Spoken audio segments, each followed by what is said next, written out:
Hello, welcome to the Core Institute Specialty Hospitals Joint Preparation class. My name is Barbara. I'm one of the nurses here at the hospital. I'll be going through the slides with you today and adding some additional information as we go. At the end of this presentation will be our physical therapy presentation, which is done by Scott, one of our physical therapists at the hospital. So let's get started. So we'll be looking at pre-hospitalization information, the day of surgery, which is your pre-op time and your recovery, nursing services, and physical therapy services while you're on the floor if you stay in the inpatient unit. Pre-hospitalization.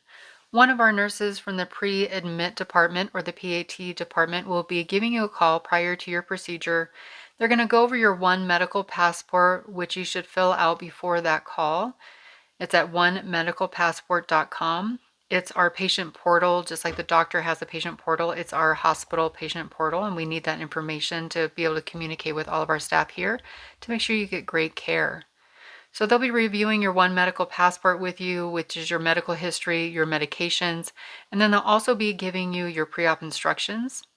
They'll be letting you know which medications to take the day of surgery, which medications to stop, and if there's any medications that you need to bring into the hospital when you come in. We would like those medications that you bring in to be in their original pill bottles, and please don't bring in any controlled substances like your narcotics or your Lyrica. We'll need to know the exact medication and doses when you come in, and a member from our pharmacy team will come and talk to you. They'll once again review your medications, your dosages, and what time you normally take them. That way we can keep you on your regular schedule when you're here at the hospital. The day before surgery, you'll be getting a call from your surgeon's office that'll let you know what time to arrive, what time your procedure is. It's normally late afternoon, early evening, just because our schedule changes multiple times during the day until that very last moment when it is confirmed. Also, the night before surgery, we're going to ask that you eat a nice light meal, nothing super heavy. We don't want you to go going to Golden Corral and stocking up because you're not going to be eating much the next day. So something nice and light. In addition to that nice, light, easy meal the night before, there's going to be nothing to eat or drink after midnight. When we say nothing to eat or drink, this means no gum, mints, lozenges, water, coffee, milk, or anything like that in the morning. You can brush your teeth and rinse like you normally do. We encourage that. Use a mouthwash. We would like you to use an antiseptic mouthwash if you have one prior to surgery. And then also, if you have a surgery in the afternoon, late afternoon, it's going to be a really long time for you not to eat after midnight. So if you take the time of arrival, which is normally 2 hours before your surgery time, you count back those 8 hours, you can have a nice small meal. So clear liquids would be the best for you for clears. So you could have juice, water, coffee with no creamer, and then something nice and light, just a little toast, or we try to stay away from those protein things just because they stay in your system a lot longer. So something nice and light that morning of surgery. And I just want to emphasize the importance of you not having anything to eat or drink 8 hours before your arrival time. So we do that for a specific reason, preventing complications during surgery. So if you feel like you need to have something, make sure that it is 8 hours prior to your arrival time so that we can make sure that you stay safe during surgery.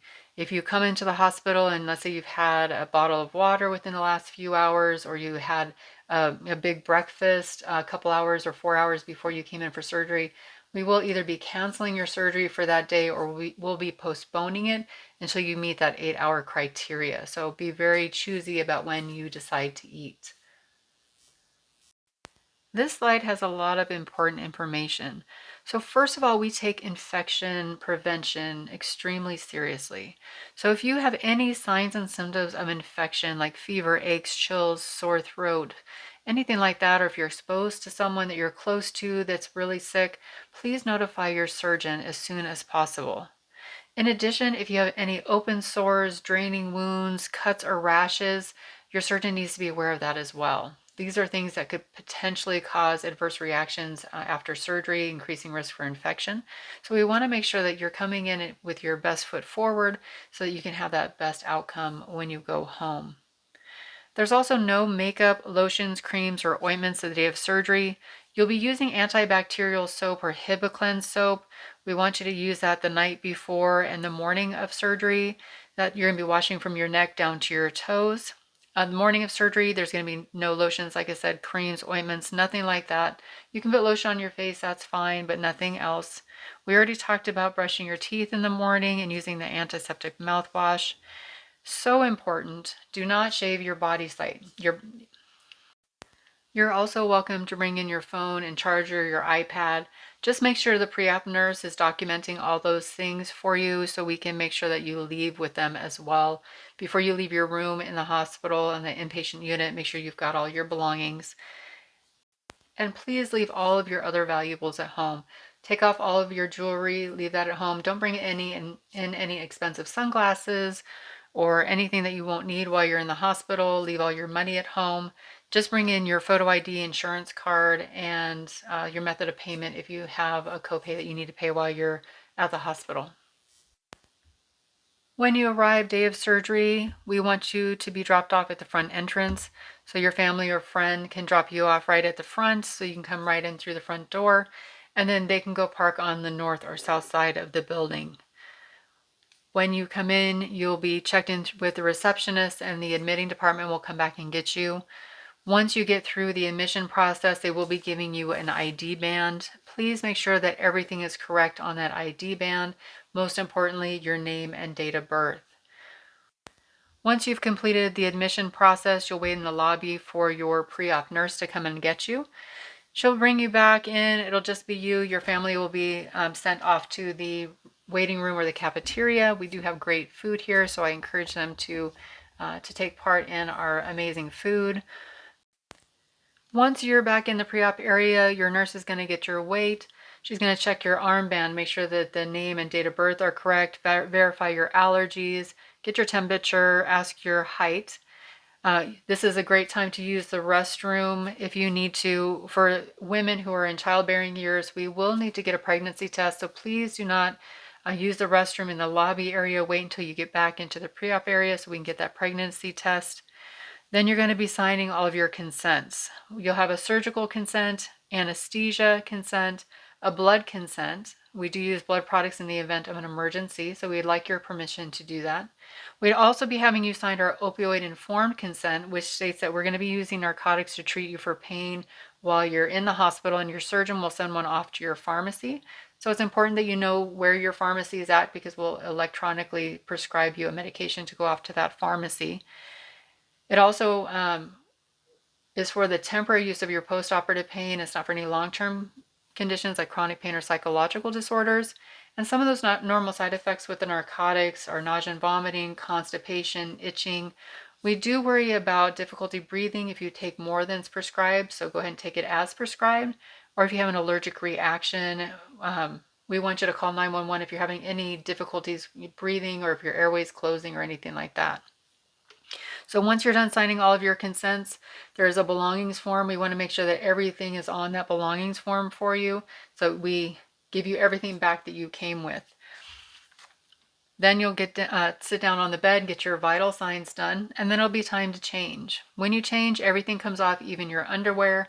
We do have mesh panties if you're uncomfortable with nothing on underneath your gown. It's opening to the back side that you can tie the top or we'll tie it for you. Get your arms in through the sleeves. We do have nose swabs at this time. So we'll be swabbing your nose 2 times on each side with an antibacterial, antimicrobial solution like betadine. The swabs are for infection prevention, anything that you might breathe in the hospital that could cause infection. It traps that bacterium or that virus inside the solution that we're putting inside your nose, and then it kills it. We're also going to be having you use some body wipes. So we know that you're showering in the morning and we really appreciate it. But the next step for us in infection prevention is to have you use our wipes. So it's going to be 1 wipe for each arm, leg. You're going to use another wipe for your back and your bottom, and then we'll be washing your back. So you'll get a total of 6 wipes. You'll use 5, we'll use 1, and then you're going to hop up in bed. In addition to changing into your gown, you're also going to have some compression stockings. These stockings will go on both legs if you're a shoulder, and if you're a hip or a knee, it'll go on your non-surgical leg before surgery, and then one will go on your surgical leg after surgery. For the knees, you'll have an ACE wrap on your surgical leg for the first day. The first post-op day, the day after surgery, we'll take off that ACE wrap, put on your stocking after we take a look at the dressing, make sure everything's good, doing okay under there. You will be wearing these stockings for 6 weeks after surgery. This is all blood clot prevention. So 6 weeks on in the morning, off at night. If you have any difficulty getting your stockings on, they do have some tools that you can get at the pharmacy. You can also use a baggie that kind of helps it slide over your foot. Put the baggie over your foot first, and then you can slide that stocking right over and pull the baggie out the toe because the toe has a little hole on it. Once your stocking's on, you're going to put your socks on, and then we're going to put compression sleeves on you. So this is more blood clot prevention. So we try to do a lot of infection prevention. We really promote positive patient outcomes. So all these things are so that you have the best possible experience. Once you're all changed and up in bed, we're going to get your IV started. We may draw a little bit of blood. If you're diabetic, we'll check your blood sugar. From then, it's hurry up and wait until you meet your surgeon, the anesthesiologist or the anesthesia team, and the surgical nurse. So everybody's going to come and talk to you. Everybody's going to ask you the same questions: what your name is, date of birth, what are you having done. They're going to verify allergies. These are all things that seem very redundant to you, but for us, it's to make sure that we're all on the same page, that we're all communicating the same information to make sure that, again, we give you that best possible patient outcome. Once you go back to surgery, depending on your surgery, it'll be about 1 to 2 hours that you'll be in the operating room. Once you're done in the operating room, you'll be going out to the recovery room. So at this time, through all your transitions, we'll be sending text messages or giving your family members a call to let you know where you are in the process. So they'll get a text when you're in the pre-op area. When you go back to the OR, they'll get another text letting them know you're in the OR. Same with the recovery room. Many times the recovery room nurse will call your family as well as the doctor. The surgeon will call your family as well to let you know, or your family know, how everything went and where you are in the process. Once you're in the recovery room, you'll have a nurse that pretty much stays by your side the whole time. They're going to be monitoring your vital signs, making sure that you're breathing okay, that your blood pressure is in check. They'll also be doing pain management. Pain management is a very important aspect of your stay at the hospital and once you go home. So they're going to be asking you a pain scale of 1 to 10. So it's very important for you to know what's tolerable for you and what's not. So 10 would be excruciating pain, like you're passing a kidney stone or having a baby. 1 would be, uncomfortable, but, very tolerable. And then normally it's 1 to 4 for mild pain that's pretty tolerable, and then 4 to 7, which is that moderate, getting uncomfortable, and then 8 to 10 is that really severe pain. So we'll be medicating you according to what you tell us in that pain, on that pain scale. But just remember, pain is part of the process. We can't get rid of all your pain. We would love to get rid of all your pain, but our goal is to get your pain down to a tolerable level where you can rest and rehab. So we want you to be able to walk with physical therapy and get up and move and do your exercises. We want you to be able to get in bed and rest and be able to sleep. So these are important things that you need to consider before you come in.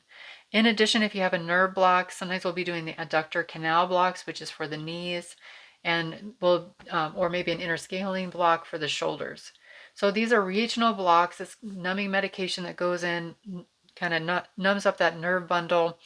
It'll last for about 6 to 24 hours, just depending on how quickly you metabolize that block. For some people, it gets rid of all the pain for them. For others, it gets rid of some of the pain. So it's a great way to take away some of that pain to, increase your pain management and your comfort.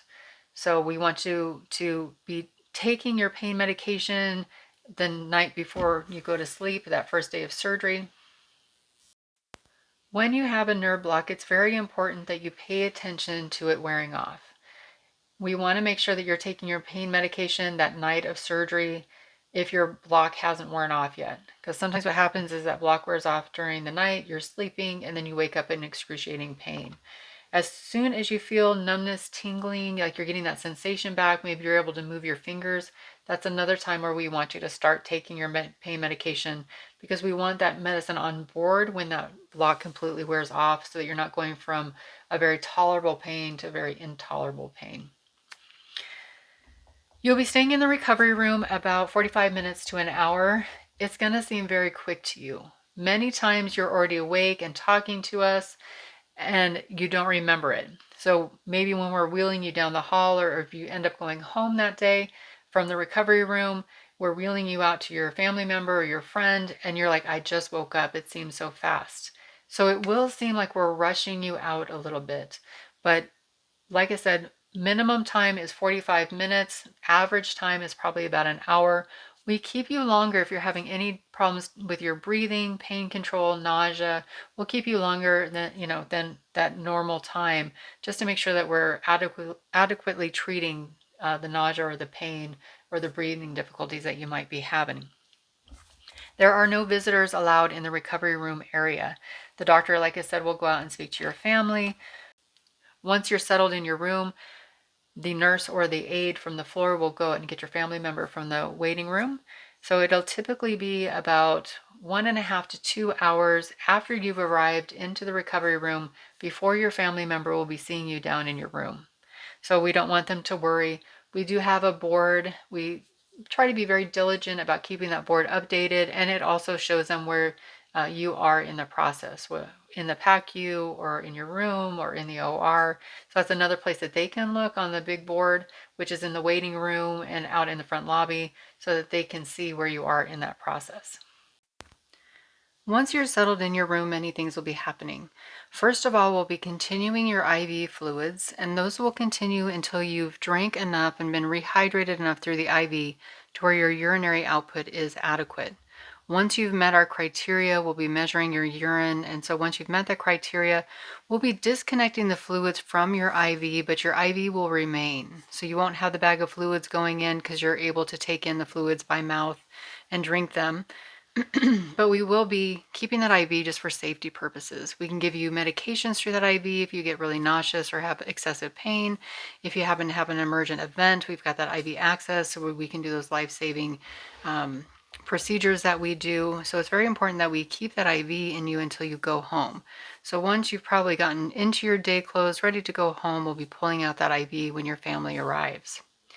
We'll be assessing your vital signs. When you get to the floor, it'll be every 15 minutes for the first hour, then it'll be every half hour for the second hour, every hour for a couple hours after that, and then it'll be every 4 hours once we get through that little protocol, that post-surgery protocol. So we'll be taking your vitals during the night and into the next day, just to make sure that everything's going well for you. You're oxygenating well, your blood pressure is under control. We want to make sure that we're looking at all aspects of your care to ensure the best outcome. We'll also be dealing with pain management. So your nurse will be discussing pain management with you. We'll be medicating you off of that 1 to 10 scale. So again, it's very important for you to know what your pain level is, where it's tolerable and where it's not, and then effective communication with your nurse. So make sure you're not waiting until you're in excruciating pain asking for your pain medication. Once it gets above that tolerable level or is kind of encroaching on that, your very uncomfortable level, we want to make sure that you're communicating with your nurse to get that pain medication. Constipation is one of those side effects of surgery. So surgery, narcotics, and it might take a couple days for you to get back on track with, daily bowel movements. We will be prescribing Colace. It'll be twice a day for the first couple weeks at least while you're on narcotics, and then you can start weaning off of them as you're having normal bowel movements and you've weaned yourself off the narcotics. Some additional things you can do to help alleviate constipation after surgery, in addition to the Colace, is coffee. Hot coffee works really well. Just drink it black, get it down as fast as you can. Prune juice, warm it up in the microwave. Again, warm it up a little bit, drink it down as fast as you can, and increase your fiber. So these are also things that you can be doing to prevent constipation a few days before surgery. So start taking some prune juice, or you can start taking the Colace early. Add fiber to your diet, and then kind of lighten up your meals a couple days before surgery. You don't want those big heavy meals in your stomach right before surgery. It takes a few days for things to kind of process through. So start lightening up your meals a little bit. Once you get closer to surgery, just make sure that things are very easily digestible. When you get to the floor, we're going to start you off with some water and see how you do with some water. Recovery room will start you off with ice chips, and then we'll start progressing. So we'll do some clears, we'll get you some chicken broth or jello, you can do some juices. And if you're tolerating those clear liquids or those liquids well, we'll start increasing your diet to a regular diet. We want to make sure that we're not putting too much stuff in your stomach too quick because that increases your risk for nausea. We have a great dietary staff. Once you're ready for regular meals or something a little more hearty, they'll be coming to take your order, and those will all be personalized to you. If you have any allergies or anything like that, make sure that they're aware of those allergies. Blood clot prevention. We do a lot for prevention. So infection prevention, blood clot prevention, prevention of respiratory issues. So you'll be coming to the floor with your TED stockings on. They're going to be like long dress socks or compression stockings. As we talked about with the total knees and total hips, you'd put one on your non-surgical leg before surgery. For the hips, when you get into the recovery room, you'll get that stocking put on your surgical leg. For knees, it'll come after that first day. When you wake up in the morning, we're going to take that ACE wrap off, take a look at your dressing, make sure everything looks good, and we'll get that stocking on. Shoulders, you're going to have them on both legs from the get-go. These will continue for the next 6 weeks. In addition to the compression stockings, you're going to have SEDs, or sequential compression devices. They go on your calves. You'll have seen them in the pre-op area. We would have put one on your non-surgical leg or for shoulders on both legs. They fill up with air and squeeze out that blood, and then they release the air and let that blood come back in. So it's just another prevention for blood clots. When you go home, we'll have started you on some kind of medication, an oral medication that'll be a blood thinner. For most people, it'll be 325 milligrams of aspirin twice a day for 6 weeks. For people who aren't able to take aspirin, either allergies or other issues that they might have, we'll start you on something else like Xarelto will be another thing that we'll use. And this will be customized to you with the hospitalist when you arrive onto the floor. The hospitalist will come in and talk to you and make a plan for you. Coughing and deep breathing, and incentive spirometer. So when you go into surgery, not only does your body go to sleep, your muscles relax, your lungs relax, everything kind of relaxes in. So it's really important when you wake up that you get those lungs moving, you get that air flowing, open up those lungs again in prevention of pneumonia. So we'll have our respiratory team would have come to you in the pre-op area to teach you how to use the incentive spirometer. We call it an IS. It's a breathing device, and it's not a blowing device, but it's a sucking device. So it's like you're sucking on a straw. You want to go slow and steady. Make sure you stay in the parameters, and the respiratory therapist will show you what those parameters are. And we're going to want you to do that 10 times every hour while you're awake for the first 2 weeks. Once you're done with the incentive spirometer, go ahead and just put it in the recycle bin, or if you don't recycle, just throw it in the trash.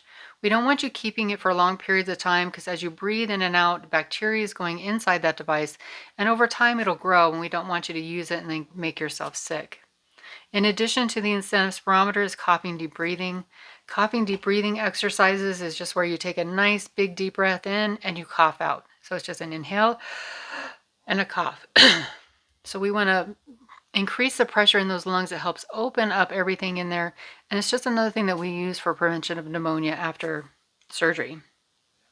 Out of bed for all meals. We want you up and moving. It is so important for you to get up, get out of your bed, get to the chair for meals, get up walking the hall. It's so, so important. Now, if you're super nauseous and sick to your stomach, you probably won't be eating much anyway, so you'll probably be staying in bed for a little bit, but we really encourage you to get up and move. So your best recovery is going to be dependent on your attitude and your ability to get up and get going, getting those exercises done, getting mentally back into the game. So it's super important that we get you up and moving and back to those normal activities of daily living. Fall prevention. Call before you fall. This is so, so important. Everybody wants to be independent and get up and get going. But it's so important right after surgery, especially, that you're asking the nurse for help. You're going to have your call light. It should be attached to your bed if you're laying in bed, or your chair when you're sitting in the chair. And we're going to kind of move that walker away from you a little bit because we want you calling for help. We want you calling to get assistance. Your legs might be a little weak. You could be a little dizzy. We want to make sure that you're not falling during your stay. And the same thing's going to go for at home. Once you get home, take it nice and easy. Make sure that someone's there for the first few days just to make sure that you're able to get up and get to the bathroom or get to the kitchen, wherever you're going. We want to make sure that you're safe. So take your time. If you've been laying in bed, sit up on the side of the bed for a few minutes, kind of acclimate. Once you've acclimated to sitting, then stand, and just stand for a minute. Make sure that you've got your legs underneath you. So you got to have those sea legs once you're done with surgery.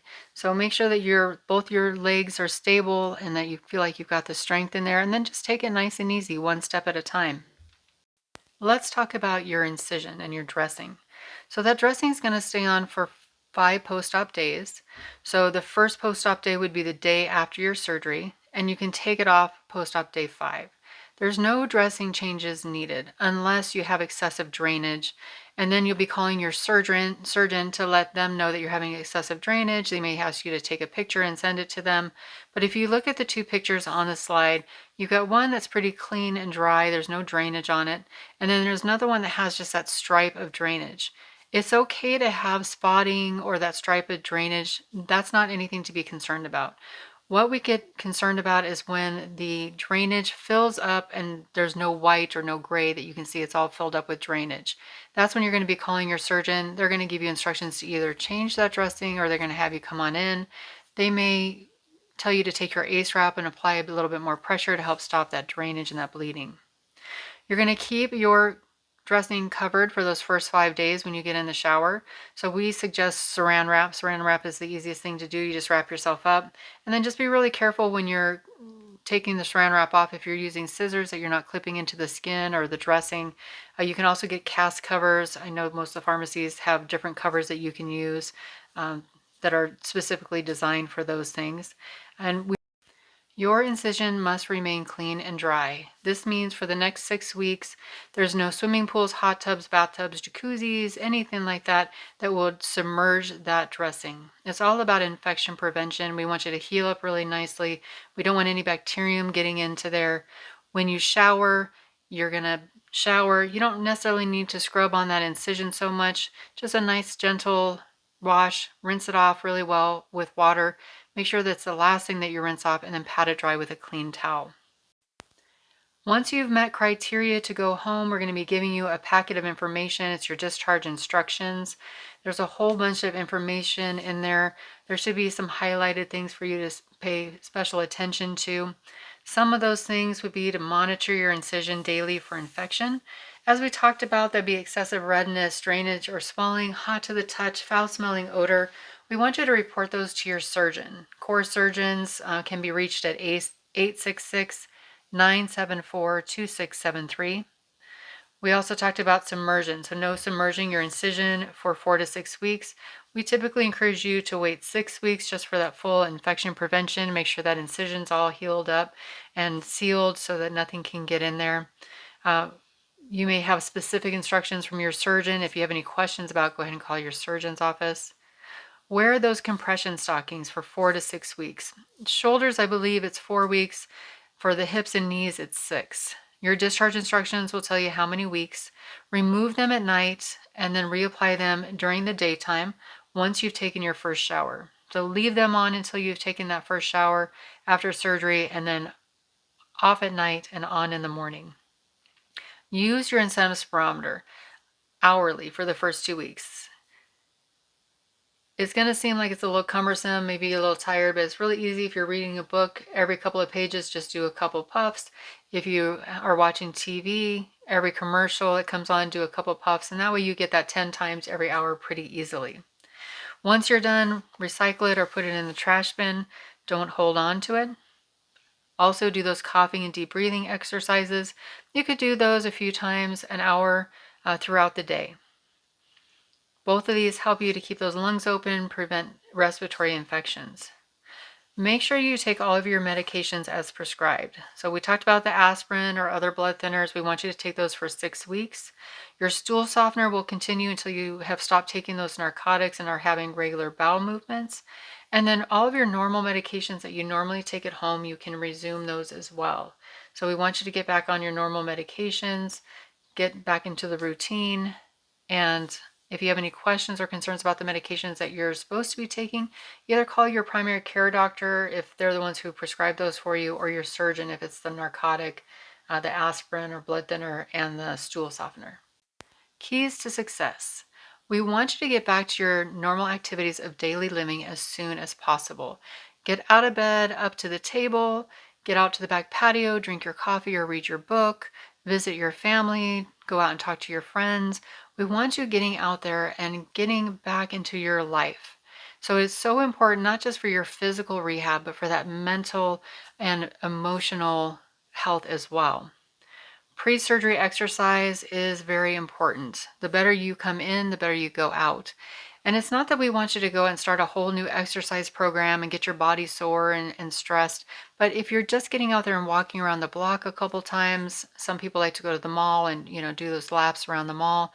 Anything that you can do to be able to get your body in a little bit better conditioning will definitely increase the positivity of your outcome. So they have chair exercises, you can Google them.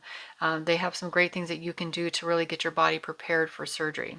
Any questions, you can call your surgeon. Get your house ready, meals ready, rides, get everything prepared. Your house needs to have all the area rugs pulled up if you're going to be having a walker. Get the clutter kind of picked up and organized because we don't want you to be a fall risk once you get home. Get those meals prepared. Do all your shopping and all those things that you need to do before surgery. Get those done so that you can come home, have a nice area to relax in, to rehab in, where it's safe. Your meals are ready or your refrigerator's full, so you don't have to worry about trying to get out to the store really quickly. Get those rides set up. And we're talking about not just rides to the hospital and home, but the rides to your doctor's appointments, physical therapy. So it's so important for you to have those things already organized and prepared before you go into surgery. It makes things less stressful for you once you go home. Walking, quality over distance. Scott, our physical therapist, will go over some of the requirements that we need you to do before you can go home. But when we talk about quality over distance, we want you to get out there and get walking.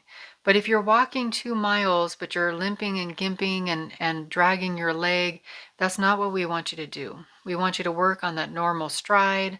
We want you to get your head up, your posture, your chest up, and making those good strides as you would normally do before your surgery or before you started having problems. So we want you to be walking with quality versus distance.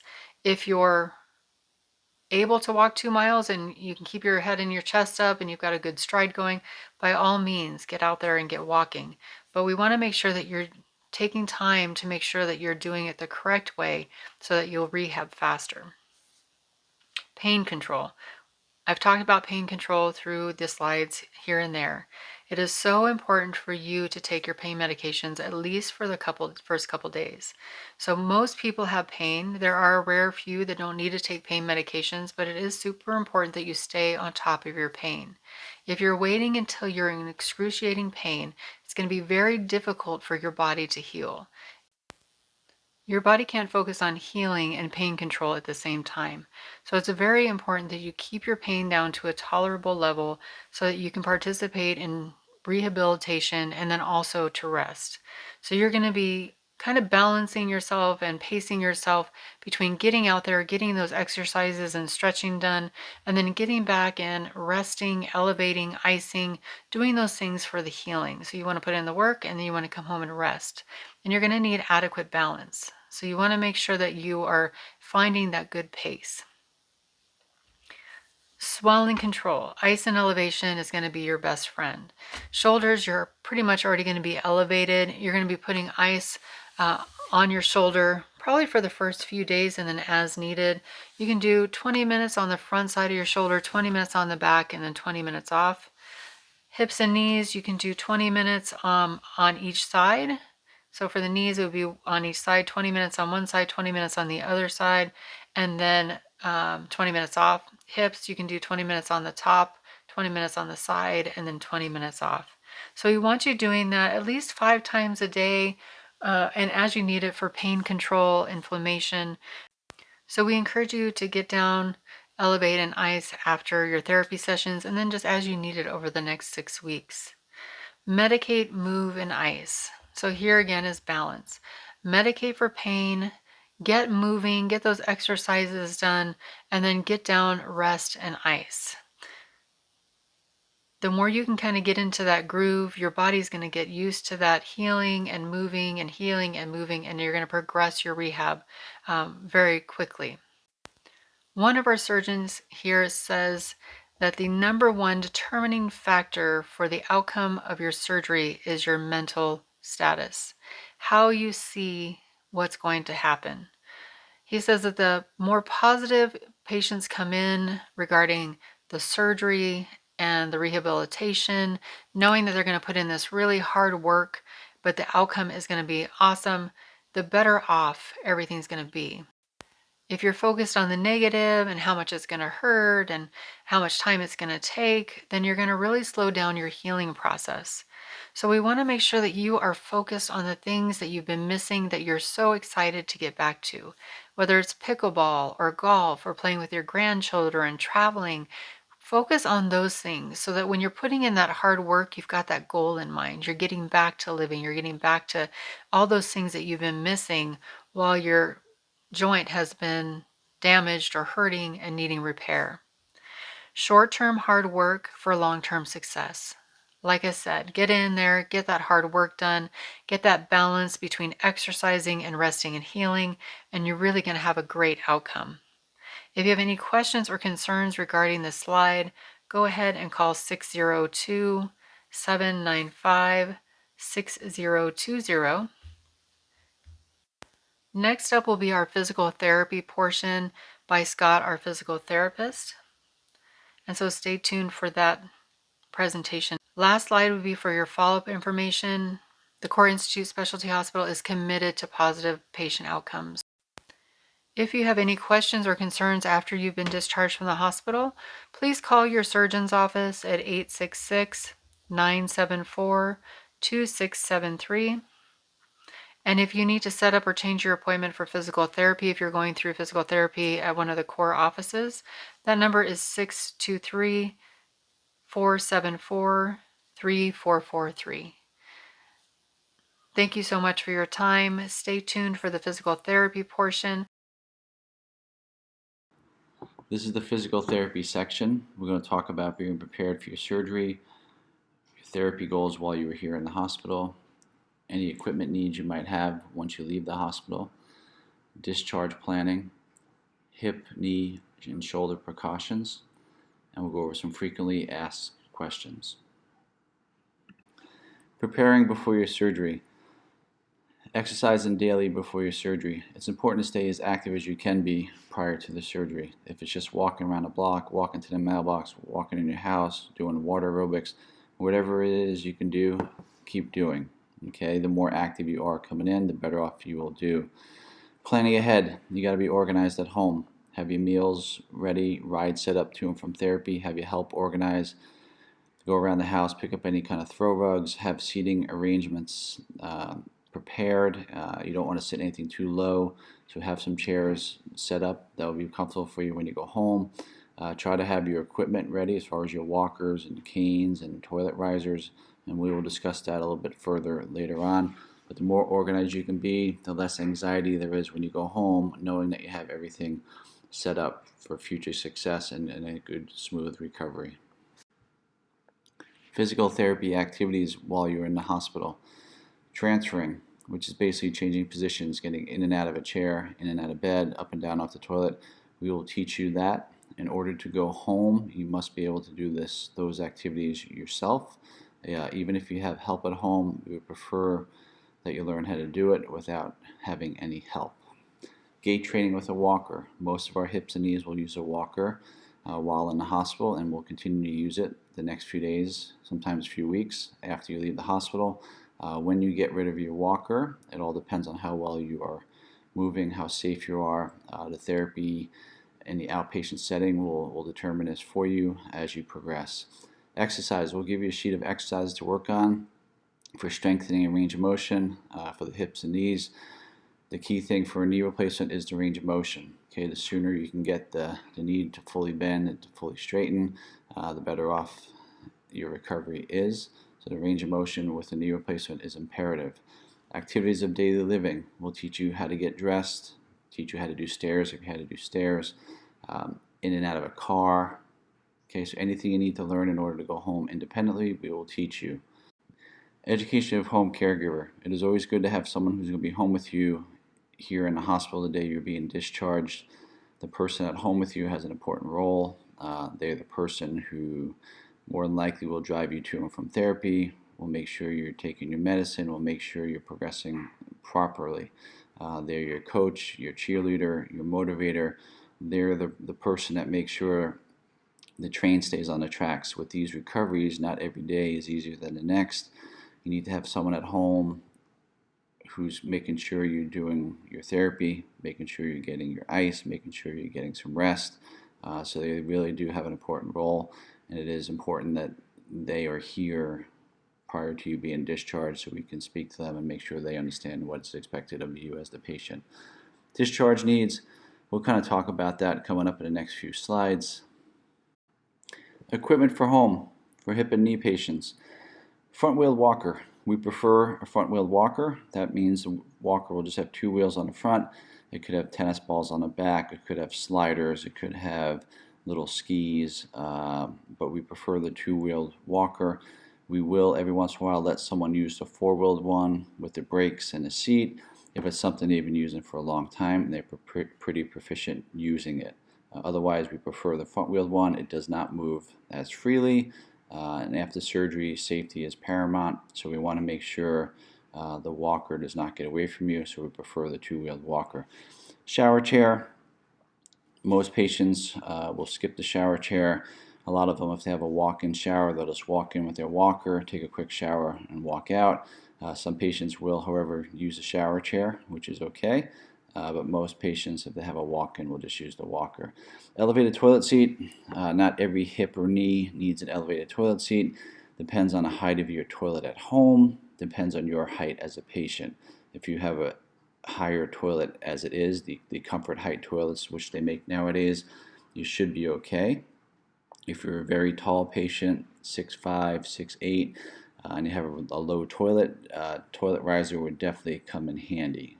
We get a lot of patients that ask for toilet risers and they're not that tall, and sometimes being too tall on the toilet with your legs dangling can be equally as uncomfortable as sitting low. Okay, so the toilet riser depends on your height as the patient and the height of your toilet at home. Hip replacements. Certain hip replacements will go out and purchase a grabber, reacher device to pick stuff off the floor with, long-handled shoehorn. There's a lot of gadgets out there that are helpful. I think the reacher device and the long-handled shoehorn definitely come in handy. They do also make devices to help put the compression stockings on by yourself. A lot of them work okay, but the best way to get those stockings on and off was with the help of a person. But they do have a lot of gadgets out there for hip replacements that can help you get dressed. So where to obtain the equipment we previously discussed? Most patients get it from community loan closets. A lot of the developments around town have these services available to their residents where they can go pick up and borrow a walker, a cane, a toilet riser, sometimes even a hospital bed, a wheelchair. A lot of these places you can get a lot of different equipment. So usually community loan closets are the best way to do it. I would check with people that live in your neighborhood to see if they know of any places. There will be a slide coming up that gives you the names of some of the local places around town. A lot of times our patients will go to Goodwill or use Craigslist or use OfferUp. Those are online services that you can type in. You're looking for an extra wide shower chair, maybe something a little bit more unique. We've had some patients have some success getting this stuff off Craigslist or OfferUp where other people around town are looking to sell it. Again, Goodwill is a great place to find walkers, to find canes for really, really cheap. Medical supply companies, it's not worth going out and spending a lot of money on a walker, on a cane, on an ice machine. Sometimes people spend, a few $100s on equipment they might only use for 6 weeks and then give it away anyway. Okay, there's a lot of opportunity around town to get this stuff for free. Okay. Lastly, to get a walker, sometimes people will get it through their insurance, through the Core Institute itself. What it does, we will issue you a walker through your insurance. Usually the insurance will cover a walker, but not too much of the other stuff. So we recommend patients go out and try to find the equipment themselves through the loan closets, through Goodwill, through friends, through neighbors. That is the best way to get equipment and not rely so much on your insurance to pay for it, because insurance really does not cover that much. So the more of the equipment you can have prior to the surgery, the better off you are versus coming into surgery with no equipment and banking on your insurance to get it for you. Go out, spend some time talking to people, and see if you can get yourself a walker, a cane, etc. This slide here is pretty helpful, either now or in the future. It has a lot of the donation places we know of around town. There are a lot more than just this, but these are a lot of the popular ones our patients have used in the past. Southwest Lending Closet, if you live on the west side, is a great place to go to. Sun City has Helping Hands and Sunshine Services. There's places all over the valley like this where you can get your equipment for free. A lot of times you can just go there, you can sign a walker out. Typically you can get it for about 6 to 8 weeks. Okay, it doesn't cost you anything. When you're done, you can just bring it back to them. It's the best way to get the equipment. That way when you're done, you don't have to store it anywhere. You can just bring it back and it's out of your hands. So again, this slide is very helpful. I would advise you, if you're going to use any of these places, to call ahead of time as the hours have changed due to certain seasons and due to certain issues. Therapy goals for discharge. Below are some of the goals we like to have our patients achieve before going home. For both the hips, knees, and shoulders, we need you to be able to walk at least 200 feet. With the hips and knees, you guys will be using a walker to do that. With the shoulders, hopefully you can do it without any device. If you're using a cane beforehand, you might do it using a cane. Number 2, in and out of bed independently. Okay, we do not want to send you home, even if you have family at home. We want you to be able to get out of bed by yourself. We do not want family members to pull you out of bed, grab your arms, grab your legs, help you out of bed. We want you to be able to do that by yourself, so that if your family member is not around, you can safely get out of bed, use the bathroom, walk to the kitchen, etc. Knee surgery patients, we want you to bend your knee to at least 90 degrees. Okay, that is the big expectation of a knee replacement, is getting that motion back as soon as you can, and 90 degrees is what we prefer. This is probably one of the biggest things that's changed with knee replacements the last 10 years. Okay, if you had your other knee done or a knee done 10, 15 years ago and you got to 90 degrees after 3 weeks, you're doing pretty darn well. Now it's before you go home from the hospital, we expect you to have 90 degrees. We also expect you to be able to understand your home exercise program. We will give you a handout with exercise on it that we expect you to know, and we will teach them to you. For hip surgery patients, be able to understand your hip precautions. There's certain precautions involved with having a hip replacement. We will teach you those. Also, we will teach you the exercise program to do as well. For the shoulder surgery patients, okay, we want you to be able to understand your precautions as well. There's certain motions, there's certain things you cannot do the first few weeks after having a shoulder replacement. We will teach you those. There also will be a detailed handout given to you, which will show those as well. We also want you to be independent with the home exercise program for the shoulder replacement. Some doctors who do the shoulder replacements might not have you do any exercise. Some might have you do 2 exercises, some might have you do 4 exercises for the first few weeks. Most shoulder replacement patients do not start outpatient therapy for about 2 weeks after surgery. Hips and knees, you guys start therapy pretty quickly, usually within 2 to 3 days after you leave the hospital. For shoulder surgery patients, we need to be able to understand how to get your sling on and off, how to get dressed. Okay, dealing with the sling at home can be a little bit difficult if you live alone. Okay, we will teach your spouse or caregiver, whoever's home with you, how to take it on and off, how to adjust it. If you do live by yourself, we will show you certain tips that will help you get your sling on and off by yourself. Therapy after discharge. After you are discharged from the hospital, most of our patients will continue with physical therapy outside of the hospital. Some of our hip replacement surgeons will not order any therapy for you. They will give you some exercises to do at home. Majority of our patients will do outpatient therapy. Okay, that is the preferred way to rehab your hip, knee, or shoulder by most of our surgeons. Outpatient therapy usually starts about 2 to 3 days after your surgery. For the shoulder replacements, it usually starts about 2 weeks after your surgery. Outpatient therapy, usually you go 2 to 3 times a week for about 4 to 6 weeks. You just have to have a ride to get there in the beginning of your recovery. Okay. Home health therapy. If for whatever reason you cannot get a ride to outpatient therapy, we can send therapists out to your house to work with you. Some patients that live alone, some patients that do not have rides, will do this for the first 2 or 3 weeks, and then they will transition to outpatient therapy. For home health therapy, you must technically be homebound. You cannot be out running around the stores and out and about and then like the convenience of someone coming out to you for therapy. Okay, if you're able to do that, you should be able to get yourself to outpatient therapy. Skilled nursing facility. A lot of these patients need a little bit more care and are unsafe to go home.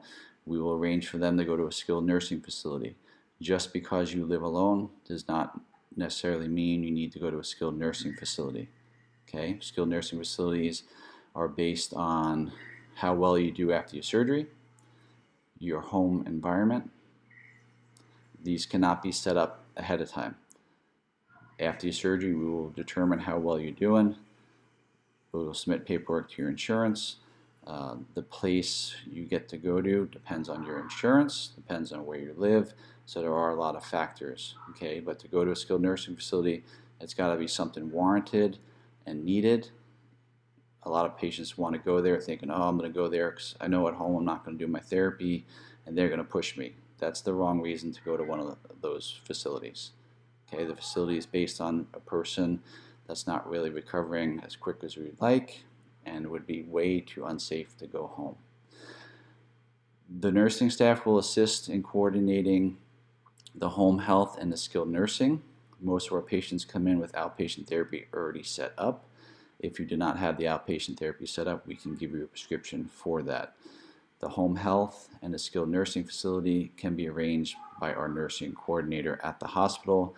Those two things cannot be set up until after your surgery is done. Again, with the skilled nursing facility, if you want to go there and you think you want to go there, it gets determined after your surgery. Depends on how you do, depends on your home environment. Goal for discharge, a lot of our patients leave within 24 hours after surgery. We do have hips and knees and shoulders that will go home the same day of surgery. Some of our patients will go home from recovery. Okay, these joint replacements have come a long way in the last 20 years. Okay, if you had your hip or knee or shoulder done 10 years ago, you might have stayed in the hospital for 3 to 5 days. Now we do send patients home the same day. You must be safe. You must meet some of the goals we have set forth for you while you're at the hospital, but it is possible to go home the same day of surgery. So you have to prepare to go home that day or the next day.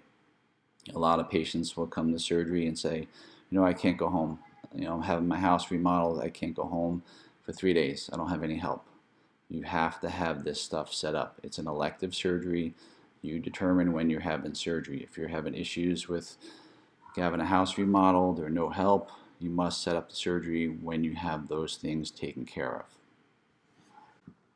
Miscellaneous information. Car travel. People always ask, hey, can I go on a car ride after my surgery? Can I drive to California? Can I drive up to Flagstaff? It all depends on your comfort level.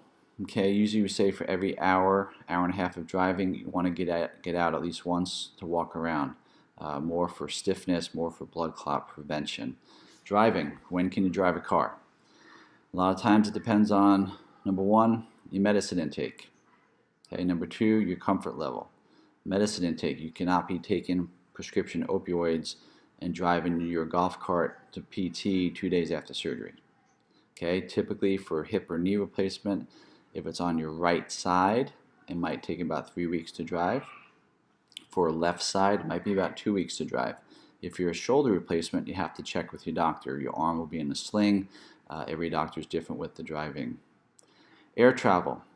Check with your doctor if you have any trips planned within the first month to 6 weeks after surgery. We do have patients that fly in here for surgery from Canada or from California, New Mexico, and they will fly home within that first week after surgery.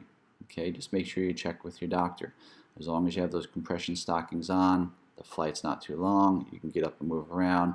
A lot of doctors will let you fly, but you would want to check with your individual surgeon for any kind of air travel. Constipation. One of the side effects of taking your pain medicine, it can bind you up. Okay, sometimes it takes the average person 2 to 3 days to have a bowel movement after surgery. It's normal, okay, but it's something you want to be proactive about, something you want to stay on top of.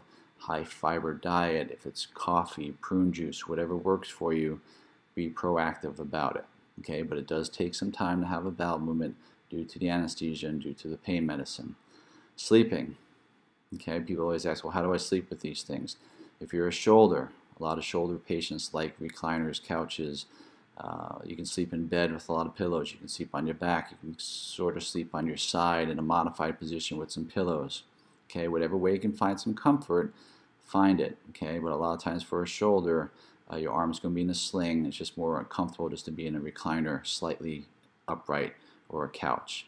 For hip or knee, most of the patients will sleep in bed. You can sleep on your back. You can sleep on your side. Just make sure you have a pillow between your knees.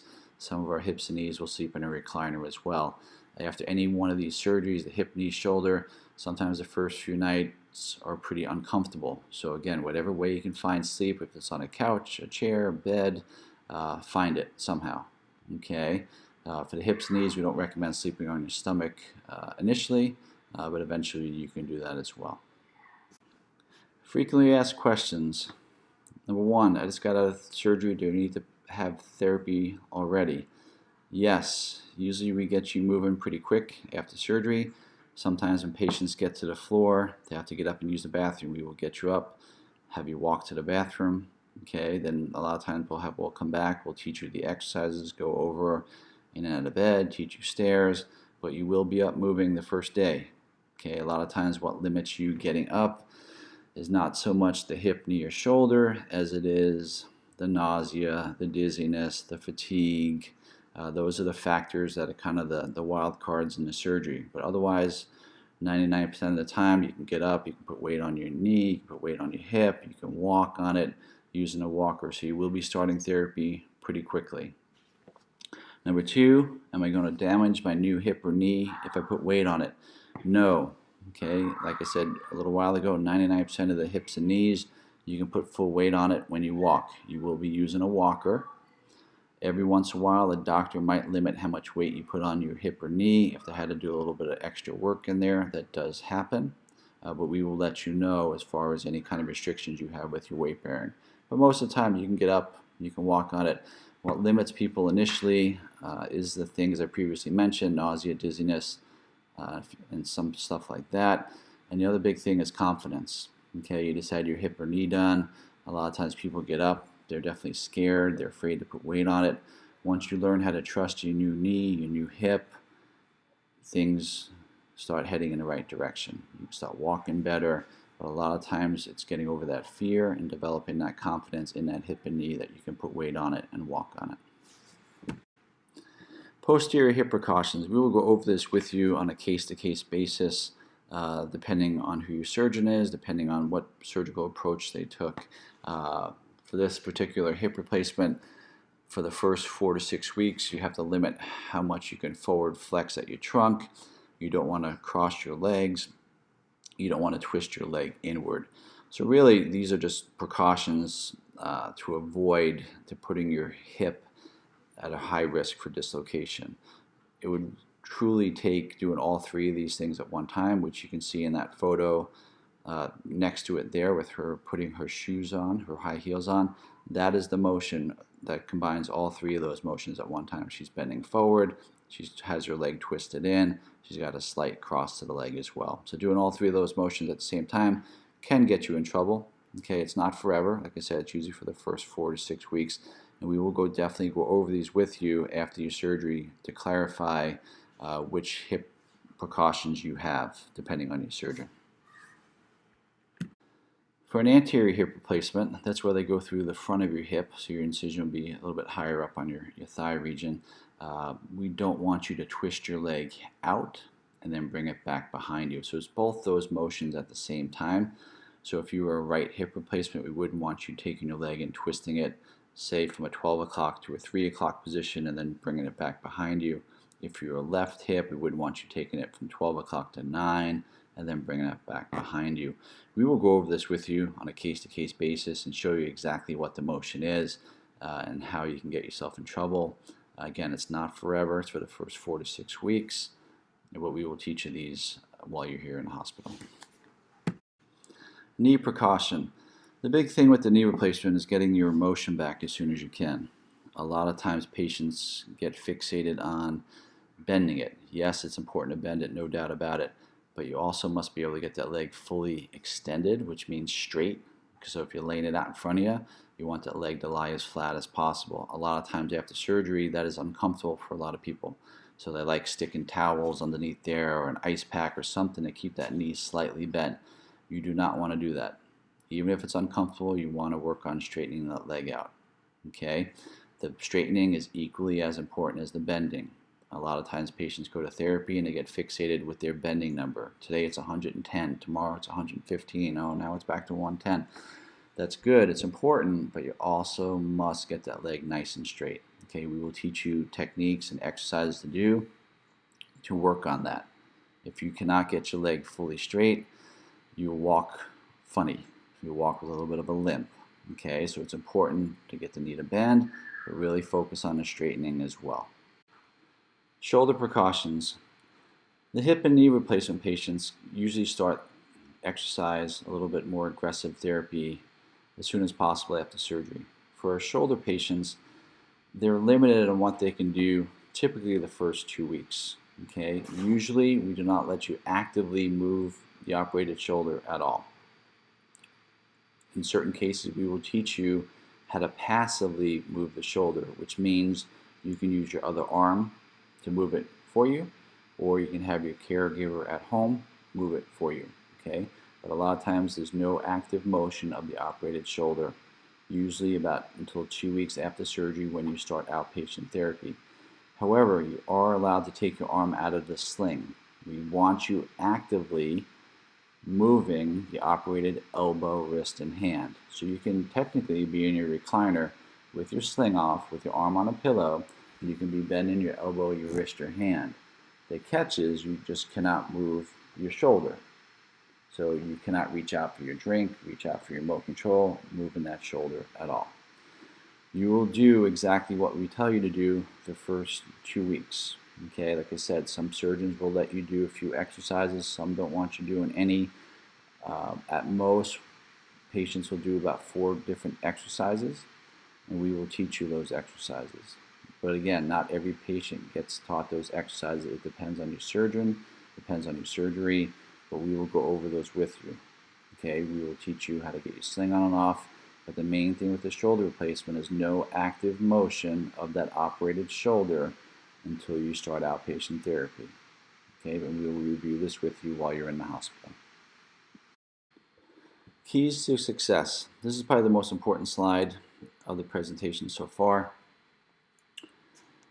Bullet point number 1, out of bed early and often after surgery. Again, we want you up walking. Okay, if you're a shoulder, if you're a knee, if you're a hip, we want you up moving for blood clot prevention, for confidence building, for getting the motion in that hip and getting the motion in that knee. We want you up walking. Okay. Pre-surgery exercising. The better you come in, the better you come out. Stay as active as you can be. Okay, I know you guys and girls can't do everything you want to do because your hip, your knee, and shoulder is holding you back, but whatever it is you can do, keep doing it. Number 3, be prepared for your surgery. Okay, the more organized you are, the less anxiety there is going home. Have your house organized. Have your laundry done. Have your pets taken care of. Have enough food in the house. Have your rides set up. It's very, very important. Okay, we get patients that come to the hospital that are not prepared, and they expect the nurses and their insurance to take care of everything. It's not a good way to recover. Okay, you want to make sure you're in control, you have everything organized from your medicine to your food to your rides to your therapy.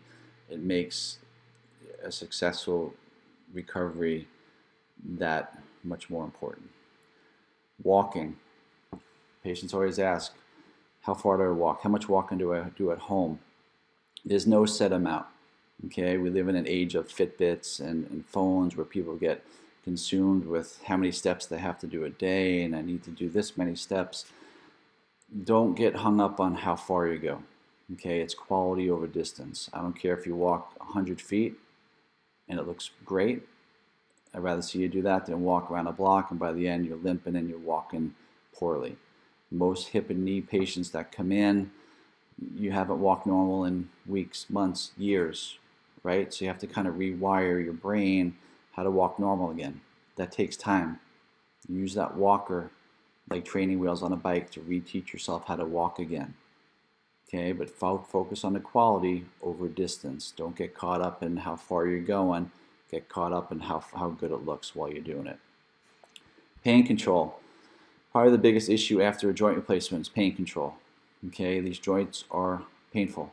Okay, you definitely want to make sure you take your pain medicine.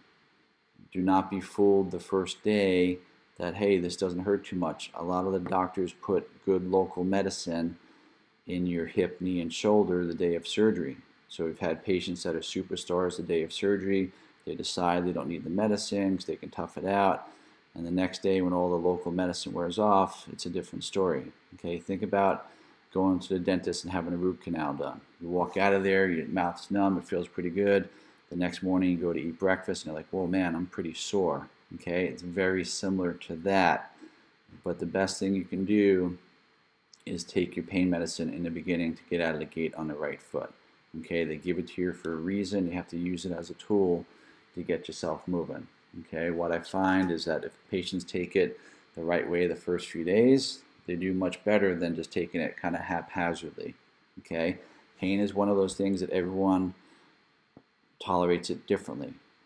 Some people don't tolerate pain medicine well. Some patients don't tolerate pain well. Everyone's pain medication plan is different. What works for me might not work for you, might not work for your neighbor. Okay?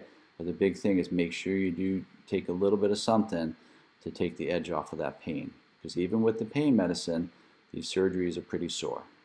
Okay? Compliance with therapy. Make sure you do all your therapy. Okay? Do not cut it short. Make sure the therapist thinks you're doing well, the doctor thinks you're doing well before you pull the plug on therapy. Okay? Some patients finish therapy in 4 weeks, some take 6 weeks, some take 8 weeks. Some doctors, if you have a hip replacement, don't do therapy and let you do it at your home by yourself. Okay, but whatever it is, make sure you're doing pretty well. You do not want to cut it short and all of a sudden you go back to your doctor and they're like, you know what, your knee's not moving the way it should. Why'd you stop doing therapy? Continue, finish the job, and continue your therapy. Okay, you don't want to go through all the surgery, then cut it short, and then your motion's restricted and you can't walk right. Okay, the therapy is a huge part of the recovery process, and make sure you continue and push through that. Swelling control. For the shoulder, you definitely want to put some ice on the shoulder. You can take your arm out of the sling and move your elbow, wrist, and hand. That'll prevent some swelling from building up in that elbow region. For the hip and knee, you got to balance your uptime with some downtime. Yes, it's great to be up and moving, but the more you're up and moving, the more swelling it creates. So you want to be doing your exercises, get up and walk around, lie down in bed, get your legs up on some pillows, get them elevated, get some ice on your hip, get some ice on your knee. Okay, it's very important, especially for a knee replacement, to control that swelling. The knees typically will swell. It'll look bigger for a while. You got to do your best to try to minimize it. Okay, what that means is balancing your stress time, which means you're walking, your exercises, with some downtime. Okay, if you're up on your knee all day, walking, doing tons of exercises, being aggressive with it, and not spending some time icing and elevating, that knee can get pretty swollen, pretty sore on you. Okay, so you want to push it and then have some downtime, chill, relax. Okay, push it and then relax. Okay, so you got to have both things to make this a successful recovery. Medicate, move, and ice. Okay, basically sums up what I just talked about. You want to make sure you take your medicine. So if it's every 6 hours, make sure you take it the first few days as scheduled. It'll make your life a lot easier. Then move. Okay, do your exercises, do exactly what we tell you to do, and then ice. Okay, usually we recommend at least icing 5 times a day for about 30 minutes. Usually the exercise routine we give you for home is 5 times a day. So the ice kind of coincides with after you're done with the exercise routine, you'll put some ice on your hip, knee, or shoulder for about 30 minutes. Okay? Positive mental approach to surgery and recovery. 99% of this recovery is between your ears. Okay, you got to come in with the right mental approach. If you come in thinking, I don't know if I can do this, but, I don't know if I should do it, I'm not going to recover well, you might be in some trouble. Okay, you should come in expecting, might be a little tough, you might have some pain, you definitely have some pain, okay, but you can push through it. These joints do very well. By 6 weeks, a lot of people are back at the gym, they're back hitting golf balls, they're back doing some really cool stuff, but it's not without your days that are tough, days that are easy. It's the patients that are compliant with their medicine, compliant with their therapy, that can kind of push through those rough days that do well. Okay, you have to come in with a positive mental approach. Okay, your surgery is your surgery. Try not to listen to too many people. You'll hear stories of, I had the surgery done and I took no pain medicine and I was golfing in 2 weeks. I mean, everyone has a story. Your story is your story. Okay, you're better off expecting to come in with anticipating some pain, anticipating it might be a little tough in the beginning. Those patients do better off than the patients that come in saying, hey, I spoke to my neighbor and they had no pain. Now why does my knee hurt for? Okay, you're going to have some pain with these surgeries, there's no doubt about it. Okay, short-term hard work for long-term success.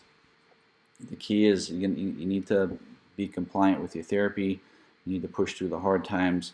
For a knee replacement, getting that knee to bend, getting it to straighten can be tough. Okay, you got to bite your bottom lip. You got to push through it and see the light at the end of the tunnel. Like I said, 2 months after surgery, 3 months after surgery, people are doing really, really well. Okay, but you got to get through some of those tough days. Okay, you got to put in the work. You don't want to go through the surgery, have the surgery done, and then you slack on the therapy and don't finish the job. Okay, get the surgery done, be compliant with the therapy, and if you just work hard in therapy the first 4 to 6 weeks, you're good. Okay, so short-term hard work for long-term success.